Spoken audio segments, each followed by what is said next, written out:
So, good morning, everybody, and welcome. And thank you for being here. We're very fortunate to have Professor Daniel Cozort with us, our guest speaker for this week. We are so fortunate to have him. For those of you who have asked, I met Dan, as I affectionately call him, 22 years ago in 2022 at the Berry Center for Buddhist Studies. We were studying with David Loy. We were studying Ekodharma.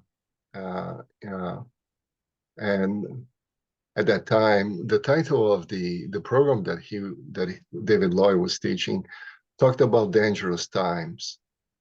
And this is what we are trying to do. We're trying to awaken people, awaken ourselves, if you will, to the dangerous times that we're living and trying to reach whoever we can reach to have these conversations and perhaps take action to tame the ecological crisis. I got to meet Dan again last year. We were studying at the Berry Center for Buddhist Studies. Again, we were studying with Professor Chris Ives about Buddhism and climate change and ecology crisis in general. And throughout these 2 years, we have developed this Zoom friendship.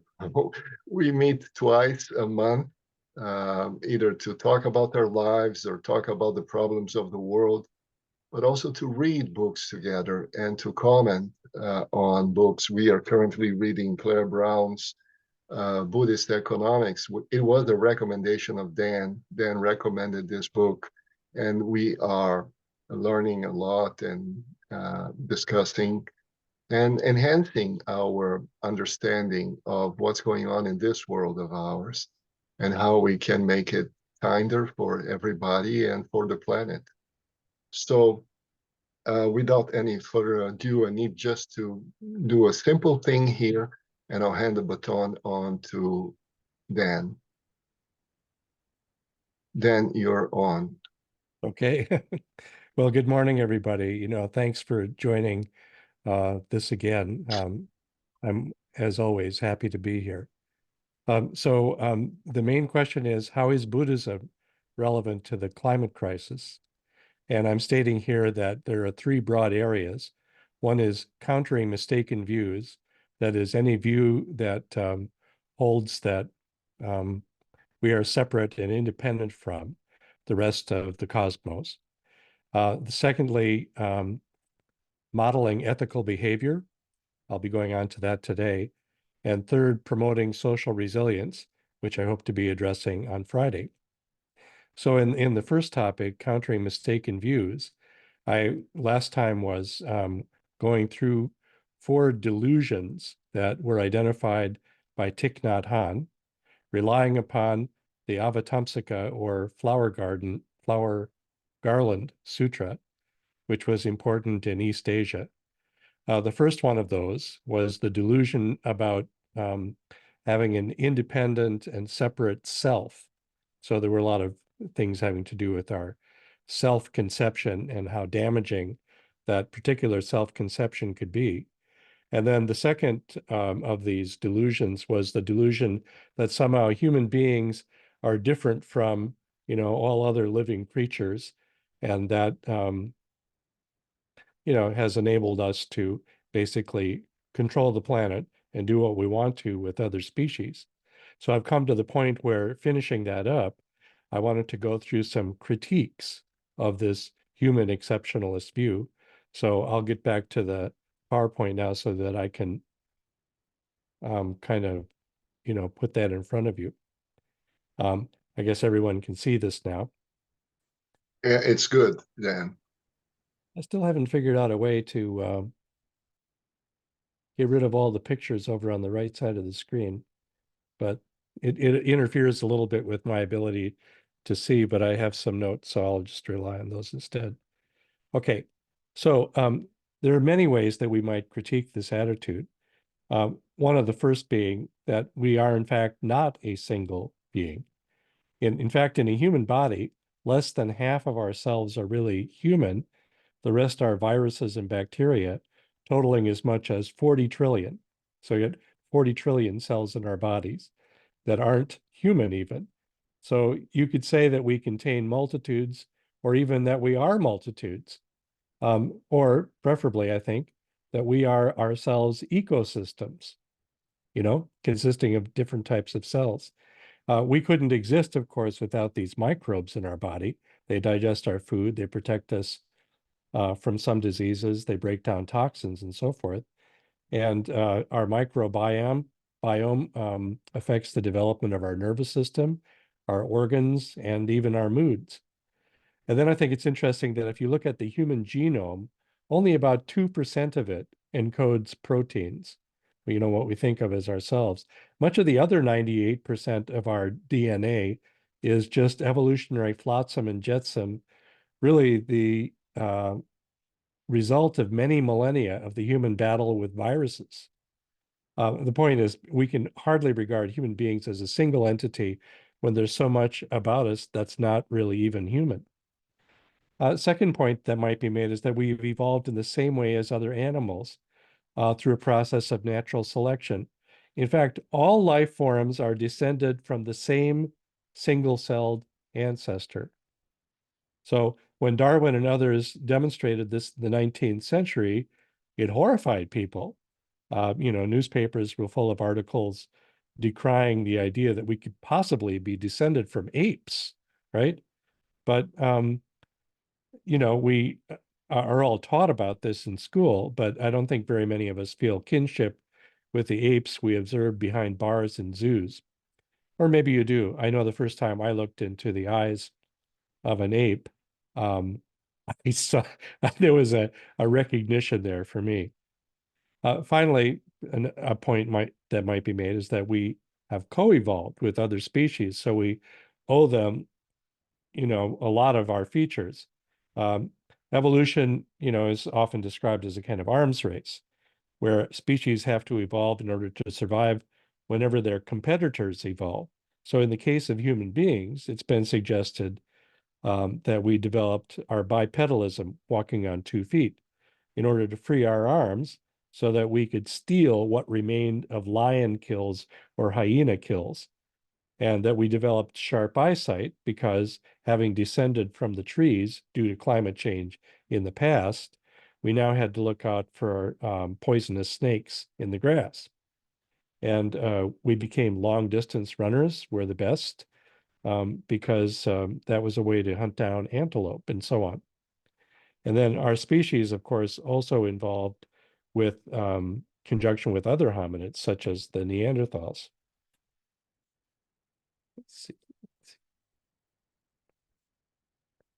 So our superiority is very recent and maybe short-lived. And I referred to this last time in our discussion, E.O. Wilson saying, perhaps it is a law of evolution that intelligence usually extinguishes itself. People are programmed by their genes to be so selfish that a sense of global responsibility will come too late. So if you don't have any competition anymore because you've wiped it out, that means you can do whatever you like, and that can lead to some tremendous damage, as we've seen. So among the damage of this attitude that might be identified is that we treat other animals as if they're property with which we can do whatever we please, and we treat their habitat as an opportunity for us. They factor into our thinking about climate change mainly because either we want to continue to eat them or because they're necessary to maintain our food sources. And there's lots of things that could be added here. So, for instance, we domesticate animals, but in many ways, they have domesticated us. I mean, during the time in which human beings have domesticated animals, we have changed quite a bit. The same could be said for wheat, which has changed human life. Perhaps wheat has domesticated us rather than vice versa. And also, we assert our exceptionalism in terms of being able to solve problems or follow moral guidelines. But, book after book we've been seeing in recent decades is showing us that other species also do these things. Okay, so anyway, that was my kind of brief treatment of the second of these delusions. The third one was called the delusion about life, which is that there's something innately superior about what we identify as life, as opposed to what we identify as non-living. But as Thich Nhat Hanh says, life is comprised only of non-life elements. So the first point to be made is that life forms are made of non-living material, and that non-living material is as ancient as the cosmos itself. We breathe non-living air, drink non-living water, and eat non-living food. Um, and so, what is it that's the life, and what is it that's the not life? One of my favorite examples is, the conundrum about breathing. So a normal person breathes about 15 times per minute. When you breathe, what's outside becomes the inside, and then you exhale, and the inside becomes the outside. So is the air I inhaled in my lungs part of me? Is the air I exhaled from me not me? I'm extracting oxygen from the air and exhaling carbon dioxide and other gases. There is a biologist at NYU named Taylor Vogt who has calculated that every time we exhale, we emit about, get this, 500 million trillion carbon atoms into the air. 500 million trillion carbon atoms from one exhalation. Now, he has pointed out that it takes about a year for air to circulate around the globe. His conclusion is that at the end of a year, every green leaf and blade of grass around the world will contain a few dozen atoms from that single exhalation from you or me. We can also note that life is notoriously difficult to define. There's an ongoing debate, for instance, about whether or not viruses are alive. So most definitions of life say that it contains the capacity for growth, reproduction, functional activity, and continual change. So basically, something that's alive is something that fights against entropy. Entropy is the natural tendency of systems to become disorderly. But it's been suggested that there are other phenomena, like recognized living beings, display these anti-entropic or negentropic tendencies. All by themselves, they increase their energy levels, their internal complexity, and their degree of self-organization. Lots of things. For instance, many physical, chemical, biological, robotic, and cognitive systems demonstrate this. So if there's crystallization or the thermal convection of fluids or chemical oscillation, animal swarming, even our neural circuits, and we might now add artificial intelligence. One of the concerns is whether it will come alive, so to speak, or whether it should already be considered alive. Anyway, there's, the main point is that it's difficult to distinguish life from non-life, and in any case, life thoroughly depends upon non-life. We might see that the universe itself is negentropic, since it is self-organizing and complexifying. So is the universe itself alive? It can be argued so.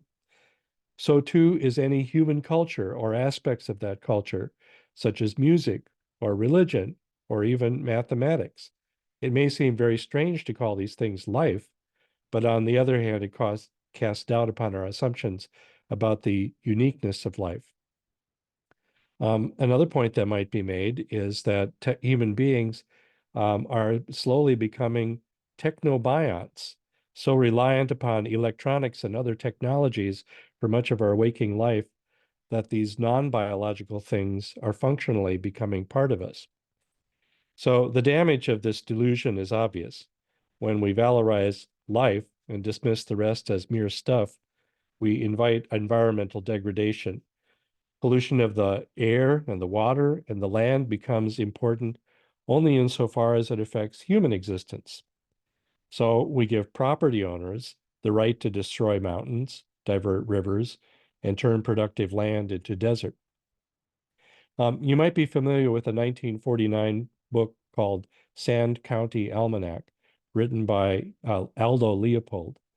In it, he proposed a land ethic, A land ethic expands the definition of community to include not only humans, but all of the other parts of the earth as well, the soils, the water, plants, and animals. So I think that Buddhism actually calls for a land ethic. So then going on to the last of these four delusions that Thich Nhat Hanh identifies, and he calls it the delusion about lifespan. A fundamental fact of our existence is that we are made of elements billions of years old and which are not destroyed at death. Excuse me. Just, yeah. Thich Nhat Hanh died a few years ago, and one time a student was at his bedside and said, "We will miss you when you're gone." And Thich Nhat Hanh is said to have replied, "Where would I go?" I mean, reflecting this idea, right, that we don't go anywhere. We just stay here. We come to be in a different form. So as he points out, we place a great deal of emphasis on our day of birth, the day that other people met us outside of our mother's body. But every day is a day when we're being born, right? Because old cells are dying, new ones are being created. We get 1 million new blood cells every minute. We're in constant change through our consumption of air, 15 breaths a minute, food and water. We overturn 98% of the atoms in our body every year. So a different way of understanding ourselves is what's being called the universe story, or the journey of the universe. And some Buddhist thinkers, although this was first, it seems, suggested by the philosopher Thomas Berry, who was a Catholic philosopher, um, a number of Buddhist thinkers have embraced it. And in this narrative, as opposed to, say, the Genesis narrative, we see ourselves as having a part in the story, ongoing story of the creation of the universe by being a self-reflective part of it. As the cosmologist Brian Swimme has put it, just as the Milky Way is the universe in the form of a galaxy, and an orchid is the universe in the form of a flower, we are the universe in the form of a human being. And every time we are drawn to look up at the night sky and reflect on the awesome beauty of the universe, we are actually the universe reflecting on itself. So again, the damage based on this delusion is obvious. It encourages us to focus on short-term needs and relationships to the detriment of the long-term needs of living beings. So I just summarized all of this by saying that the climate crisis was not inevitable. It's because human beings as a whole, and this country in particular, have practiced business as usual, the basis of which is a set of delusions that we've just enumerated, that we are somehow independent of others, that humans are inherently superior to other forms of life, that life is somehow independent of what's not alive, and that our lives are only the fourscore and 10 or whatever, rather than being part of the life of the cosmos. So that was, and I'm sorry I've used up most of the time, it seems, on this very first set of reflections on how Buddhism is relevant to the climate crisis. But you know, I think it's important to set these ideas in front of us so that we can discuss them more.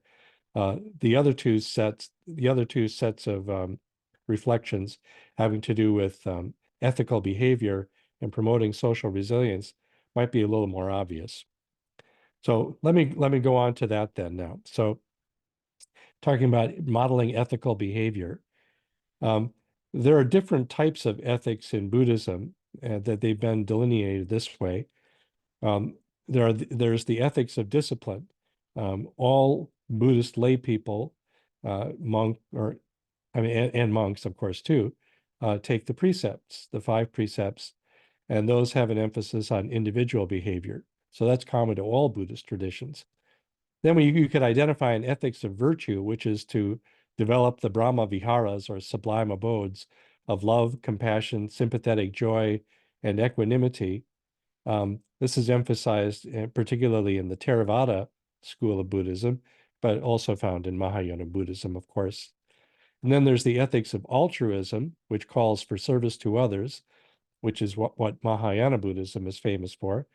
And finally, Christopher Queen, who isn't with us today, but was with us on Monday and Tuesday and says he'll be back on Friday, proposed that Buddhism also contains an ethic of engagement to make a better society through these different ethics here, but emphasizing that this is something that's kind of new in the history of Buddhism, to take things off the cushion and into the streets, so to speak. So of these five training precepts that we take, the most significant in terms of the relevance to climate change is that not to harm others, ahimsa. Um, its main thrust is that we should avoid harming any living being, which includes all living beings you can identify, even insects. Um, Whether viruses and bacteria count in this has been somewhat controversial. It's a very modern topic, of course, since ancient Buddhists didn't know anything about this. But you know, it's come up because, of course, people take antibiotics or antiviral things, right, that would kill those beings which occupy our bodies. But I'm not going to get into that right now. I'll just point out that in the discussion of ahimsa, it is pointed out that it can be made worse or better in different ways. So, for instance, with regard to type of being, it's held to be more serious to harm a human than to harm other animals. And this is just because human beings have a better chance of developing the virtues that lead to enlightenment than other animals do. And that it's worse to harm an advanced spiritual practitioner than an ordinary person. In terms of age, this might surprise you that in Buddhism, it's generally held to be worse to harm an older person than a younger person because the older people have wisdom to dispense. Um, in American jurisprudence, they ask how many more productive years of wages can somebody earn, right? And we calculate a judgment based upon that. And then youth matters more. But here, age matters more, old age. And finally, directness. Um, if you hire a hitman to kill somebody, it's not quite as bad as if you do it yourself. And this because we always have to remember that in any terms of any action, what really matters is one's intention. And so the stronger one's intention is, the more effect it has on your mind. And if the killing is done indirectly, like you're the general ordering troops into battle or something like that, it's not actually quite as bad as being face to face with someone and then killing them. Controversial. Anyway, in terms of the effects of harming in this way, there's a main effect, which is that you might have a bad rebirth, but there's also a habitual one. Every time we do something that's good or not good, it just makes it that much easier to do the same thing again. So there's an immediate, a main effect and a habitual effect. And there's also what's called an environmental effect. Your act of harming may not have been severe enough to cause you to be, say, born in a hell or something like that, but it will cause you problems such as falling ill and medicine not working, or being born ugly, or being unpopular. So it's talked about this way. And finally, it should be remembered that the training precepts, um, although they seem to be just negative, but are guidelines, and their overall purpose is to turn us in the other direction, so that, the injunction not to harm um, asks us also to cultivate love and compassion to all beings instead of harm towards them. So in terms of uh, harming another person, of course, one should never harm another person. In fact, it's said to be better to allow yourself to be harmed or even killed rather than do this. This, of course, is controversial. Shouldn't you defend yourself if somebody is trying to harm you? And some, Buddhist teachers will say yes, and some will say no. The ones that say yes, you should defend yourself, point out that you really, out of concern for the other person, ought to do whatever is best for them. And often that would not be to allow yourself to be harmed. Um, War is a more complex subject, but a number of Buddhist thinkers have said countries have the obligation to defend themselves. It doesn't help anyone to allow an oppressive power to roll over and maybe slaughter your own inhabitants. And so they've come up with a kind of just war theory. But also we can talk about ahimsa with regard to people in a more indirect way, such that pollution and overconsumption cause suffering. So, for instance, it's estimated that the grain that's fed to domesticated animals could feed 3.5 billion human beings. Thich Nhat Hanh talks about overconsumption taking food out of the mouths of children. Um, this is no surprise, and maybe I'll pass over it kind of quickly. Um, there's an enormous industry of raising and slaughtering animals for human consumption. It's calculated to reach about 1.3 trillion animals per year, which is very inefficient. It uses up 77% of our agricultural land for a return of only 17% of our global caloric consumption, and it contributes greatly to all the greenhouse gases. And of course, wildlife has declined tremendously. It's estimated that around 70% of wildlife has disappeared since around 1970. There's a great book by Elizabeth Colbert that you might be familiar with called The Sixth Extinction that deals with what's going on there. So I'm just going to go through some of the attitudes that Buddhists have had towards non-human animals, both positive and negative. So, I mean, at least on the positive side, we can say that non-human animals are counted as sentient beings, and that the one of the Eightfold Path is right livelihood, which rules out butchery, hunting, and fishing. That the cultivation of the sublime attitudes are supposed to apply also to non-human animals, and that in the Jataka tales, stories about the Buddha's past lives, the Buddha was often born as an animal and then did something noble, often to help human beings. So in this way, there's, a positive attitude being displayed.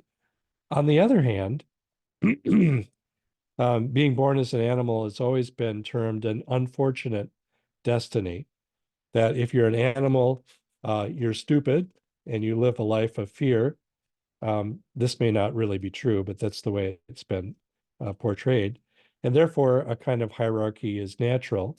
And Buddhist cultures, not Buddhism itself, but Buddhist cultures have ranked animals such, that larger animals are on top than vertebrates, than invertebrates. It seems to be just our kind of instinct to do this because cultures everywhere around the world think it's relatively bad to kill an elephant, let's say, or a horse, but nobody cares that much about mosquitoes and flies and things like that. I'm sorry about this. And it's always been the case that instrumental use is allowable. So you can put animals to work, uh, dragging your plow, which isn't necessarily harming them, of course. Or you can use animals in shows. I mean, as long as you treat them in a humane way, which is interesting, means like you would treat a human being, right? And you can use them in medical research um, as long as cruelty is eliminated. Um, but all of these things are relatively controversial. So I see that it's already 11:21, and I haven't really said anything about vegetarianism yet. Um, so I think what I'll do is I'll talk about that at the beginning of the next session, and then go on to promoting social resilience. And so maybe I'll stop there for today, so we can have a little bit of discussion. And I'm sorry if I've gone on a little bit too long here. You know, once you get going.